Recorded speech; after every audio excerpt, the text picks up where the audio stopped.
그러면 결국 연금저축이든 IRP든 결국 우리가 투자의 영역을 띄워놓고 볼 수 없잖아요. 그럼 투자할 수 있는 부분이 펀드나 ETF에 대해서 조금 상세하게 보도록 하겠습니다. 그럼 이제 우리가 연금 계좌에서 반드시 선택해야 되는 투자의 영역인 펀드나 ETF 좀 보도록 하겠습니다.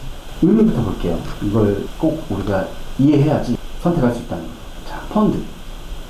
펀드의 의미는 많은 사람들의 돈을 모아서 돈이 되는 모든 것들을 투자해서 수익이나만 가져가는 겁니다. 그래서 저는 쉽게 표현드리기로 금융투자 바구니라고 표현합니다. 그 바구니 안에 안전한 채권만 있으면 채권형, 주식만 담겨져 있으면 주식형, 여러가지 믹스되어 있으면 혼합형이라고 부릅니다. 그리고 각각의 펀드 안에는 적게는 50개, 많게는 150개가 담겨져 있어요. 사실 펀드를 한다는 의미는 그 자체로 분산 투자의 효과입니다. 자, 그리고 ETF. 많이들 말씀하시죠, ETF. 자, ETF F가 바로 펀드입니다. ETF도 기본적으로 펀드예요. 펀드이기 때문에 금융투자 바구니죠. 이 바구니 안에 이 비율이 정해져 있죠. ETF는 시가 총액대로 이 비율이 결정되는 거죠. 시가 총액. 그래서 사실상 ETF의 수익률은 그 시장의 1등 기업이 좌우한다고 볼 수 있습니다. 우리가 말하는 S&P 500, 나스닥 100, 우리가 알고 있는 대형 미국 회사들이죠. S&P 500의 구성입니다. 보시면 눈에 보이는 큰 파일이 있잖아요. MS, 애플, 구글, 페이스북, 아마존, 요새 핫한 엔비디아. 그쵸? 결국 이 파이가 한 40%를 차지. 그래서 얘들이 오르면 다 오르고 얘들이 떨어지면 다 떨어지는 거예요. 그래서 장단이 있습니다. 그래서 나한테 맞는 걸 선택하셔야 돼요. 자, 일반 펀드의 장점이라고 표현하는 건 수익을 더 내기 위해서 노력한다 라고 하고, 제가 보기엔 이거보다 더 큰 장점은 자동이체예요. 자동이체. 이 말은 펀드를 적금처럼 실행할 수 있다는 거예요. 내가 언제 사고 팔아야 될지 타이밍이 재지 않고 적금처럼 그냥 걸어버린다는 거예요. 단점은 비용, 수수료. ETF는 딱 반대입니다. 반대. 수수료 있긴 한데 티가 나지 않을 정도로 낮습니다. 그래서 사실상 없다고 표현해요. 단점은 대부분 이게 불가능해요. 자동이체가. 사람인지가 또 지금 살까 내일 살까 계속 고민하다가 오히려 안 좋은 타이밍에 선택을 해버린다는 거예요. 그래서 나한테 맞는 걸 선택하셔야 돼요. 내가 투자에 대한 관심이 높고 스트레스는 거의 없어. 그러면 ETF 활용하시면 됩니다. 그리고 반대로 내가 투자에 대한 관심이 크게 없고 이걸 보고 있는 관리하는 게 또 스트레스가 많아. 그러면 그냥 일반 펀드의 자동이체를 활용하시면 돼요. 그러니까 펀드든 ETF는 다 좋습니다. 다 좋습니다. 나한테 맞는 거 선택하셔야 됩니다.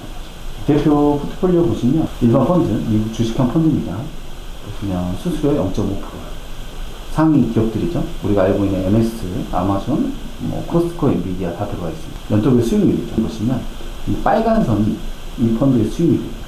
밑에 있는 파란 선이 S&P 500입니다. 오르고 내리는 방향성은 똑같아요. 근데 시간이 지날수록 이 갭이 벌어지는 이유가 일반 펀드는 그래서 더 공격적으로 운영을 하고 ETF는 시장만 따라가잖아요. 사실 장기 성과로 보면은 ETF보다 펀드가 훨씬 높습니다. 사실.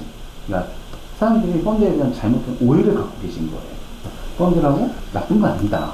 잘 활용하면 좋다. 그리고 이제 이런 IT 기업들, 나스닥과 거의 비슷하다고 보시면 되겠죠. 떨어질 때 떨어지지만 회복할 때 회복해준다. 이런 애들을 잘 활용하셔야 돼요. 이 정도 선택해서 꾸준히 가시면 좋은 성과 낼 겁니다. 그런데 ETF, 많이들 하시는 S&P 500. 수수료 보시면 0.07이죠. 0.07. 그래서 있긴 하지만 거의 티가 나지 않을 정도의 작다. 이렇게 표현 드리는 거예요. 그래서 S&P 500이 많이들 하시고, 그 다음에 이제 나스닥 100 많이들 하시죠. 수익을 내기 위해서 해야 될 일이. 우리가 여기를 가장 걱정하잖아요.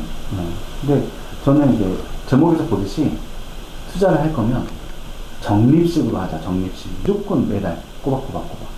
이렇게 하면 반드시 수익이 납니다. 적립식 투자 효과인데 사람들이 이걸 하지 않아요.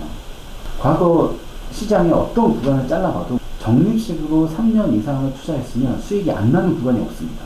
근데 우리는 이렇게 하지 않으니까 나의 예측과 감으로만 하니까 좋은 성과를 못 내는 거예요. 특히나 투자는 연금 계좌 안에서 투자도 그렇고 일반 우리가 목돈을 만드는 투자도 그렇고 적립식으로 해줄 필요가 있습니다. 사실 우리가 투자를 하는 이유는 그거죠. 수익을 내기 위해서잖아요. 수익을 내기 위해서. 그냥 25살 때 시작했습니다. 한 달에 20만원씩. 4%로 굴렸을 때 이렇게 하면 8,400을 내고 한 달에 80만 원을 30년 동안 받을 수 있습니다. 이게 4%의 힘입니다. 4%. 그리고 나이도 좀 젊죠. 자, 근데 조금 더 수익을 잘 냈다. 6%를 냈다. 사실 4%, 6%면 2% 차이밖에 안 나잖아요. 근데 시간이 길어지니까 이게 차이가 2배가 되어버립니다. 80이 아니라 160만 원이 돼요. 이게 장기 투자의 힘이라는 거죠. 40세부터 했습니다. 똑같이 4% 올렸어요. 한 달에 50만 원씩, 50만 원씩, 역시나 80만 원 나와요. 근데 6%로 굴리면 역시나 더블이 나옵니다. 그래서 중요한 건 수익률입니다. 수익률. 수익률 차이가 1%가 10년 이상이 누적되면은 굉장히 커진다는 거예요. 그래서 연금 계좌는 진짜 장기로 생각하시고 좀 장기적인 비율을 갖고 너무 이런 시황의 멘탈로 흔들리지 마시고 믿고 가시면 됩니다. 그럼 반드시 좋은 결과가 나옵니다. 그리고 개인연금 중에 한 가지 더 있는 연금, 비과세 연금. 비과세 연금은요, 의미가 그거죠. 연말정산 혜택은 없습니다. 하지만 받을 때 세금이 없어요. 받을 때 얼마를 받든 세금 없이 고스란히 들어옵니다. 그래서 약간 자산이 있으신 분들은 오히려 이 형태로 훨씬 선호합니다. 훨씬 선호합니다. 세금이 굉장히 중요한 포인트라는 걸 알기. 내가 돈을 넣어서 선택할 수 있는 부분은 금리로 올라가는 겁니다. 금리. 첫 번째. 근데 금리는 지금 시장에서는 사실 크게 의미가 없어요. 왜냐? 1%로 올라가거든요. 1%로 올라가면 사실 아무 의미 없다는 거죠. 금리가 아니면 또 다른 카드는 결국 투자예요. 투자. 변액. 투자에 따른 수익률에 따른 연금액을 가져가는 거예요. 이 상품에 대한 구조를 정확하게 한번 말씀드리겠습니다. 자, 변액 상품. 그러니까 투자 상품이에요. 투자 상품이 수익이 나려면 사실 반드시 이 두 가지 조건이 선행이 돼야 합니다. 첫 번째, 추가 납입. 추가 납입. 이 말이 무슨 말이냐면, 내가 한 달에 뭐 50만원짜리를 가입했어. 50만원짜리. 50만원 무조건 내가 내야 되는 돈이죠. 내기로 했으니까. 50만원 내면요, 그 중에 50만원 정도 중에 수수료로 10에서 15%를 떼갑니다. 그리고 나서 실제로 투자를 해요. 그러면 50을 넣고 10%를 떼가면 5만원 떼가니까 45만원이잖아요. 45만원이 실제로 투자가 되는 거예요. 45만원이 다시 50이 되려면 한 12, 3%가 나야 됩니다. 그리고 진짜 내가 수익을 얻으려면 15, 16%씩 수익이 나야 돼요. 근데 그렇게 수익을 내는 게 쉽습니까? 어려운 일이죠. 어려운 일이죠. 그래서 사실 그렇기 때문에 그 상품이 수익이 안 난다 이렇게 많이 불만이 있으시는 거예요. 근데 이 추가 납입액은 내가 내 자유로 더 넣는 금액입니다. 더 넣는 금액. 얘는 수수료를 떼가지 않아요. 그러면 어떻게 해야 되냐면, 가령 내가 30만원을 낼 수 있는 여력이 있다 라고 하면은 그냥 30만원짜리로 계약을 해. 이러면 이렇게 되는 거죠. 아까 제가 말씀드린 대로 10% 떼가고 27만원만 투자돼서 12% 나야지 30만원이 도달한다. 이게 일반적인 케이스. 이러지 말고 10만원짜리로 계약을 하고요, 20만원을 추가로 내는 거예요. 그럼 어차피 30만원 내는 건 똑같잖아요. 1번 케이스랑 2번 케이스가. 근데 아래 2번 케이스, 추가 납입 케이스로 보면 내가 의무적으로 내야 되는 10만원에 대해서만 10%를 떼가면서 만원 떼가는 거예요. 그럼 결국 29만원이 투자가 되는 거고, 29만원이 3%만 나도 원금에 도달해요. 근데 사실 이러면, 이 정도 추가 납입 실행하면은 이제 수익이 차곡차곡 시간 나서 붙으면 생각보다 좋은 효과를 냅니다. 왜냐? 여기서는 세금이 없잖아요. 얼마를 내도 세금이 없잖아요. 그게 이제 내가 쌓은 수익률로 돌아온다는 거예요. 그래서 변액 연금을 하실 거면 반드시 추가 납입을 실행하셔야 돼요. 이거 없이는 수익이 안 납니다. 이걸 안 하고 있기 때문에 수익이 안 나는 거예요. 이거 하면 수익이 납니다. 두 번째, 내가 넣은 돈이 주식형 펀드, 그러니까 수익을 낼 수 있는 주식형으로 투자가 돼야 돼요. 일반적으로 채권형 펀드 연평균 수익률이 2%고 주식형 펀드 연평균 8% 가정을 해볼게요. 어떤 형태들이, 내가 넣은 돈의 70%는 무조건 채권형으로 의무적으로 설정해야 되는 것들이 있습니다. 의무사항입니다. 이러면 50만원 70%니까 35만원이 채권형으로 굴러가요. 35만원이 2%의 수익을 내고 나머지 15만원 주식형이 8%의 수익을 내면은 사실상 51만 9천원, 실제 수익률은 3.8%밖에 안 돼요. 그런데 주식형 펀드 100%로 굴러갔다 라고 치면은 50만원이 8% 올라가니까 54만원이 되겠죠. 실제 수익률이 8%. 수익률의 차이가 시간이 10년 이상 누적되면 어마어마한 차이가 나옵니다. 그래서 변액보험은 수익을 내려면 반드시 첫 번째, 추가 납입.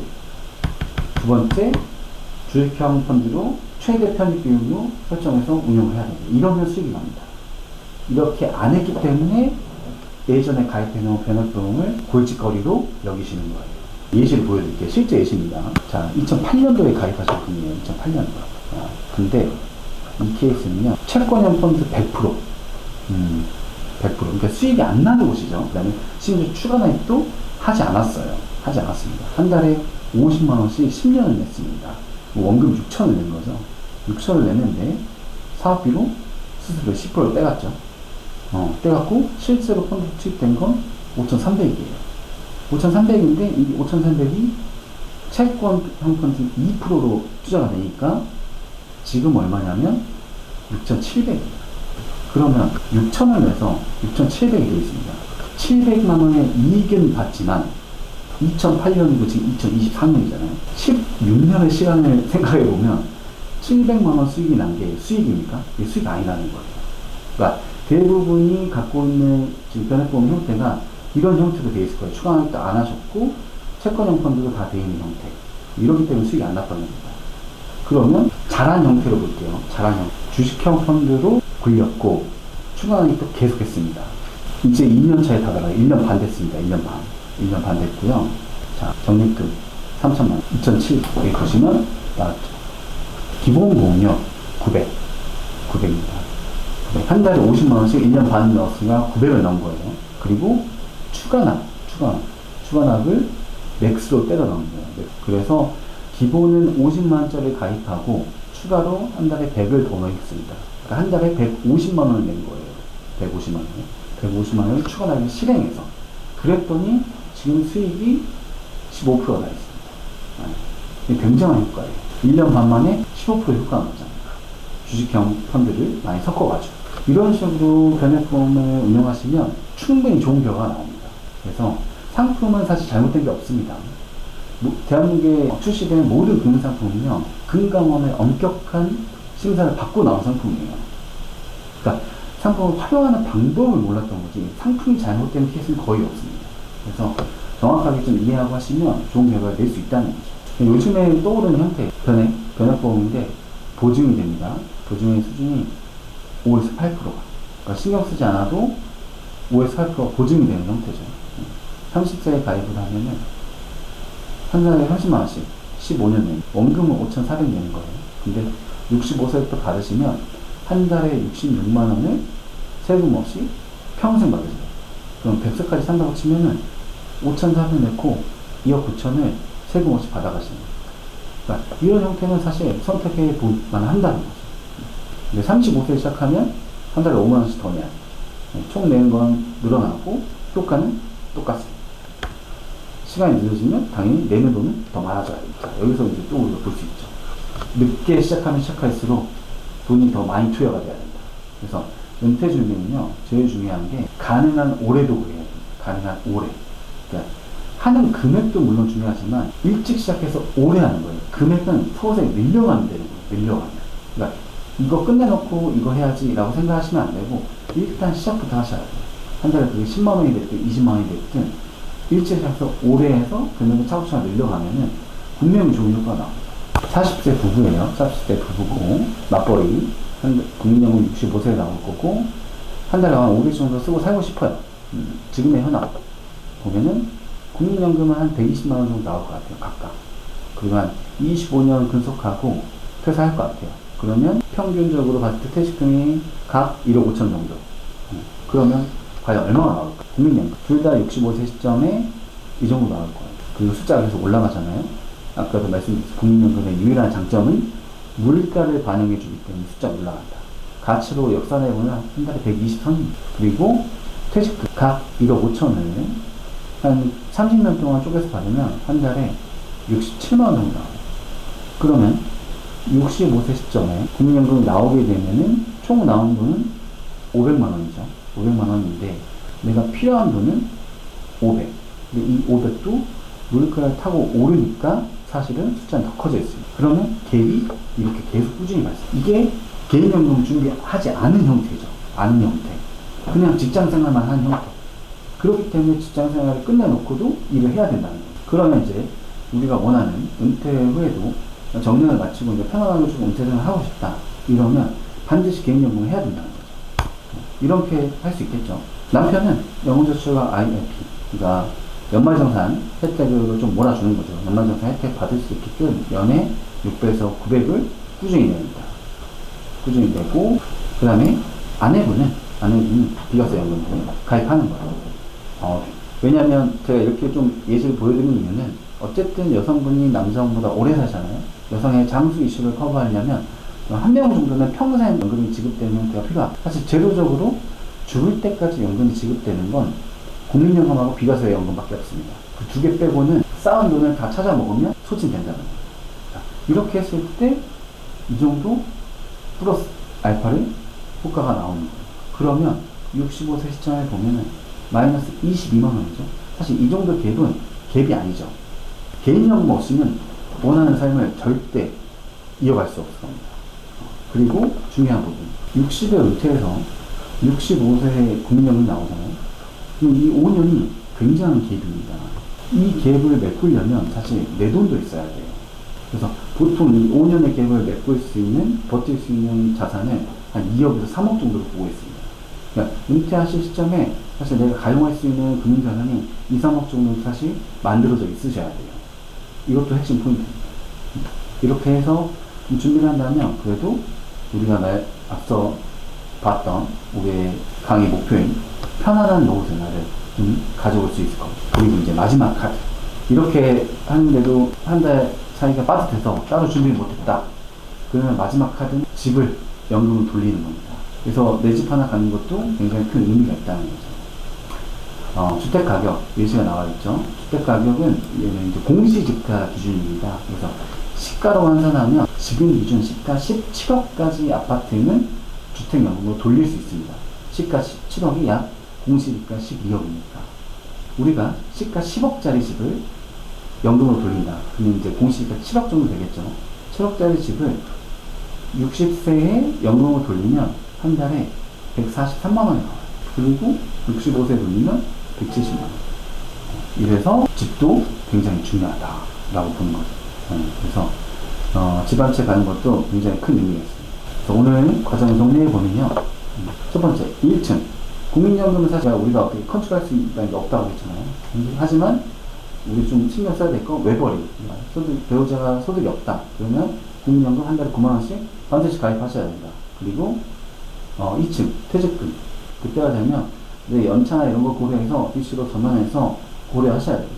그리고 3층 개인연금이죠. 개인연금 중에 한 축인 영혼저축 IRP는 가능한 증권사를 이용해서 적극적으로 투자를 해주자. 그리고 3층의 개인연금 또 다른 한 축인 비과세연금도 적절히 활용해 볼 수 있다. 잘 활용만 하면 충분히 좋은 성과가 나옵니다. 그리고 제가 항상 마지막에 강조드리는 건 모든 사고는 다 인재예요. 인재. 시장과 상품이 잘못이 없어요. 내 손이 문제죠. 내 손. 그래서 나도 주의하고 주변 사람도 좀 주의하셔야 됩니다. 모든 선택은 나한테 맞아야 돼요. 이렇게 선택하시면 크게 실패하지 않고 안전한 자산 운용과 편안한 노후 생활을 할 수 있을 겁니다. 네. 오늘 이렇게 마쳤고요. 수고하셨습니다.